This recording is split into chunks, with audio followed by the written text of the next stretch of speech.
Kesabaran adalah ilmu tingkat tinggi dalam kemenangan menghadapi kehidupan.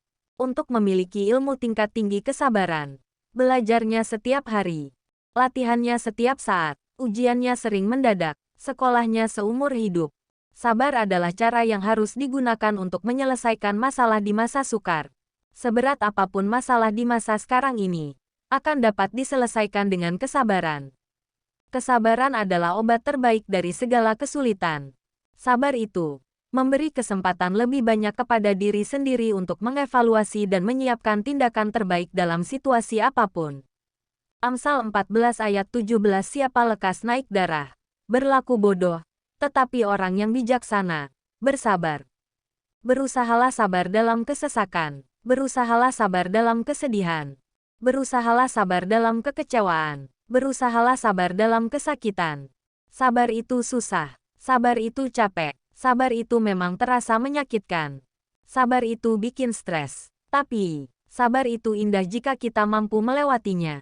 Maka sabar itu akan menjadi sebuah kenikmatan dan arti sebuah keindahan dalam kehidupan. Tak ada kekuatan terbaik selain melatih kesabaran. Jika manusia bisa sabar melewati banyak hal dalam hidup, maka dialah pemenang kehidupan sesungguhnya. Kesabaran sanggup meredam ego, keangkuhan pada penerimaan diri dari cara pandang orang. Kesabaran juga mampu mengontrol manusia menjadi lebih ikhlas lagi, lebih berbesar hati lagi, dan tentunya lebih tahan uji lagi. Kesabaran memang terkadang menimbulkan banyak kontroversi dari banyak orang, karena memang tak semudah dikatakan, apalagi dipraktekkan. Tapi, bagi orang yang biasa mengasah batin diri, akan lebih mudah melatih kesabaran meski harus bertahap dalam proses. Dimulai dari hal terkecil, maka kita akan menjadi terbiasa dan terlatih pada proses ujian terbesar. Mungkin sulit bagi kita tetap bersabar, tapi ketahuilah bahwa emosi tak akan menyelesaikan masalah. Kita perlu belajar untuk bersabar dan menahan diri. Kita harus membiasakan diri untuk bersabar, sehingga kesabaran itu menjadi karakter kita. Amsal 14 ayat 29. Orang yang sabar besar pengertiannya, tetapi siapa cepat marah membesarkan kebodohan. Kesabaran akan membuat kita mampu berpikir jernih dan bijaksana dalam mengambil keputusan. Yakobus 5 ayat 7-12. Karena itu, saudara-saudara, bersabarlah sampai kepada kedatangan Tuhan. Sesungguhnya petani menantikan hasil yang berharga dari tanahnya dan ia sabar sampai telah turun hujan musim gugur dan hujan musim semi. Kamu juga harus bersabar dan harus meneguhkan hatimu, karena kedatangan Tuhan sudah dekat. Saudara-saudara, janganlah kamu bersungut-sungut dan saling mempersalahkan, supaya kamu jangan dihukum. Sesungguhnya hakim telah berdiri di ambang pintu. Saudara-saudara, turutilah teladan penderitaan dan kesabaran para nabi yang telah berbicara demi nama Tuhan.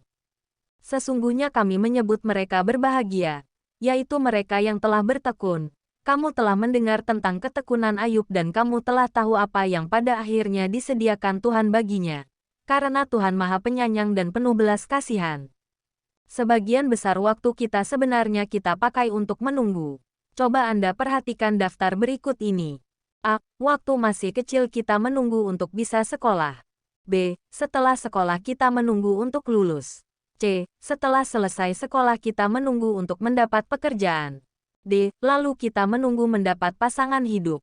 E. Setelah menikah kita menunggu untuk dapat momongan. Malahan kalau kita mau makan di restoran yang enak kita harus menunggu. 1. Menunggu dapat tempat duduk. 2. Menunggu untuk mendapatkan menu makanan. 3. Menunggu untuk memesan. 4. Menunggu makanan dimasak. 5. Menunggu membayar di kasir. Karena sebagian besar waktu kita untuk menunggu, maka kita harus mengembangkan sikap sabar dalam hidup ini. Kata sabar dalam bahasa Yunani adalah kata makrotumos. Makro berarti panjang, dan tumos dari mana kita mendapatkan kata termometer berarti panas. Secara harafiah berarti memakan waktu lama bagi Anda untuk menjadi panas. Kapan kita harus bersabar? Ada beberapa situasi menurut Rasul Yakobus di mana membutuhkan kesabaran ekstra. 1. Ketika keadaan tidak terkendali. Yakobus menggunakan gambaran seorang petani untuk menggambarkan situasi yang tidak terkendali. Petani hanya bisa bersabar menunggu tanaman tumbuh, hujan turun, panas datang, dan tibanya musim panen. Petani tidak bisa mengendalikan semua gejala alam di atas, tapi ia bisa belajar sabar menunggu dalam situasi tersebut. Kita harus belajar sabar ketika kita tidak mampu mengendalikan situasi apabila misalnya, jalan macet total, tarif dasar listrik atau BBM naik, harga barang-barang naik. 2. Ketika orang-orang tidak mau berubah. Kadang-kadang ada orang-orang yang tidak mau berubah menjadi lebih baik.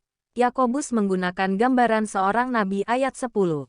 Walaupun sang nabi sudah berkhotbah puluhan kali, seringkali orang yang mendengarkannya tidak berubah dari hidupnya yang jahat. Yang bisa dilakukan si nabi hanya bersikap sabar. 3. Ketika masalah tidak bisa kita pahami. Ayub jelas tidak bisa memahami mengapa ia yang adalah orang saleh bisa menderita sedemikian hebat. Namun Ayub tetap sabar menghadapi semua itu. Dia tidak tahu mengapa ia menderita, tapi ia tahu bahwa Tuhan mengasihinya. Dan itu cukup. Mengapa kita harus bersabar? 1. Karena Tuhan tetap memegang kontrol. Yakobus 5 ayat 8. 3 kali Yakobus mengatakan bahwa Yesus akan segera datang. Ini menunjukkan bahwa kontrol sejarah tetap dipegang oleh Tuhan. Ia pasti akan datang kembali. Oleh sebab itu kita harus sabar dalam susah sukar kita di dunia ini. Tidak ada yang bisa menggagalkan kedatangan Yesus kedua kali ke dunia ini untuk menjemput kita di awan-awan. 2. Karena Tuhan memberi upah pada mereka yang sabar. Tekun Yakobus 5 ayat 11a. Kesabaran ketekunan Ayub berbuah manis. Tuhan mengembalikan apa yang Ayub punya 2 kali lipat. Tapi upah bagi kesabaran atau ketekunan kita bermacam-macam. Seperti A. Karakter kita bertumbuh. B. Hubungan kita dengan orang lain membaik. C. Kita menjadi lebih bahagia. D. Tujuan hidup kita tercapai. 3. Karena Tuhan bekerja secara diam-diam. Yakobus 5 ayat 11b. Walaupun tidak kelihatan, Tuhan bekerja atas hidup kita. Dia membuat segala hal menjadi kebaikan bagi kita. Contohnya dengan tumbuhan. Sekalipun tidak terlihat, tangan Tuhan secara perlahan tapi pasti menumbuhkan tumbuhan itu. Si petani menunggu panen, sementara tangan Tuhan secara perlahan menumbuhkan tumbuhan itu hingga siap dipanen. Apa yang harus kita lakukan ketika menantikan waktu Tuhan? 1. Tunggu penuh harap. Mazmur 130 ayat 5. Seperti petani menunggu panen dengan penuh harap, begitulah seharusnya kita menunggu waktu Tuhan dinyatakan. Menunggu dengan penuh harap bukan berarti hanya diam saja, tapi tetap melakukan segala sesuatu dengan sebaik-baiknya, seperti petani tetap merawat, memupuk dan memelihara tumbuhan, ketika menantikan panen tiba. Kadang Tuhan membuat kita menunggu sampai kita siap menerima berkat Tuhan yang sangat besar. 2. Tunggu dengan berdiam diri. Yakobus mengingatkan kita bahwa kita cenderung mengomel ketika kita sedang kesal. Oleh sebab itu ia menasehati. Saat sedang menunggu waktu Tuhan dinyatakan, kita sebaiknya berdiam diri. Ada 2 hal yang harus kita hindari. A. Jangan bersungut-sungut. Yakobus 5 ayat 9. Sungut-sungut justru akan menjauhkan kita dari berkat Tuhan. Generasi pertama Israel bersungut-sungut selama 40 tahun. Akhirnya tidak masuk Kanaan. B. Jangan bersumpah. Yakobus 5 ayat 12. Terjemahan yang lebih tepat adalah, jangan menyumpahi. Atau jangan memaki-maki. Kita cenderung menyumpahi orang lain atau bahkan Tuhan ketika berada dalam tekanan. Lebih baik berdiam diri dan tunggu dengan sabar, sebab Tuhan sedang bekerja. Ratapan 3 ayat 26. 3. Tunggu dengan penuh percaya. Mika 7 ayat 7. Kita harus bersedia menunggu dengan penuh kepercayaan bahwa semuanya pasti akan menjadi baik. Di dunia ini ada hukum keseimbangan. A. Masalah itu datang untuk pergi. B. Setelah kesulitan, pasti muncul kemudahan. C. Setelah hujan, selalu ada pelangi. Ada kalanya Tuhan suruh kita menunggu. Tapi ketika menunggu jangan sampai hilang kepercayaan kita. Menyimpulkan apa yang telah dibahas di atas, satu hal harus kita garis bawahi. Menunggu memang menjemukan.